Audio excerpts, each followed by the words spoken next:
8 বছরের একটা মেয়েও নিরাপদ না, আপনার কাছে, আমার কাছে, আমাদের কাছে।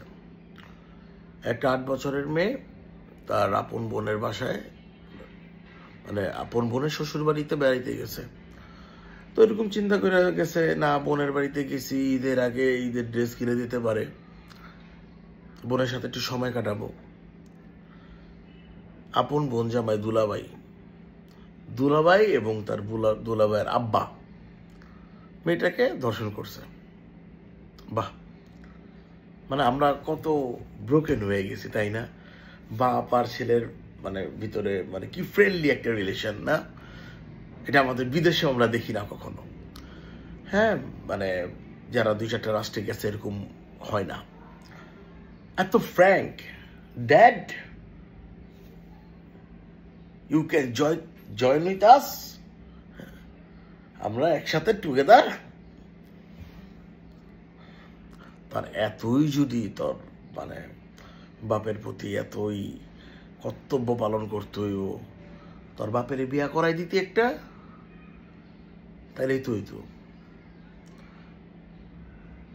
মানে যখন তুই আর তোর বাপ এই 8 বছরের মেয়েটার সাথে এরকম একটা কাজ করলি, তোর খালতো, মামতো, ফুপাতো, চাচতো বা আপন বোন বা কোনো মেয়ে, ভাগ্নি, ভাতিজি, তাদের কথাটা কি একটু মনে হইল না? এই বয়সে তো আমার একটা ভাগ্নি আছে, এই বয়সে তো আমার একটা মামতো বোন আছে, এই বয়সে তো আমার একটা খালতো বোন আছে।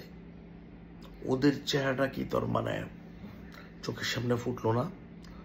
আবার শুনলাম এই বুইরাই নাকি প্রতিবন্ধী, মানে দুলাভাইয়ের বাপ নাকি প্রতিবন্ধী।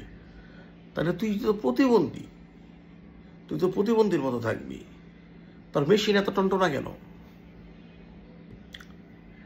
এইগুলি আমাদের ধরেন সামাজিক অবক্ষয়, সামাজিক শিক্ষার অভাব। অনেকে বলতেছে আইন শৃঙ্খলা, হ্যাঁ আমাদের ওই যে কি বলে বিচার ব্যবস্থার সমস্যা, বাট আমি পুরোপুরি তাতে দোষ দিব না। তো একটা কথা বলতে চাই,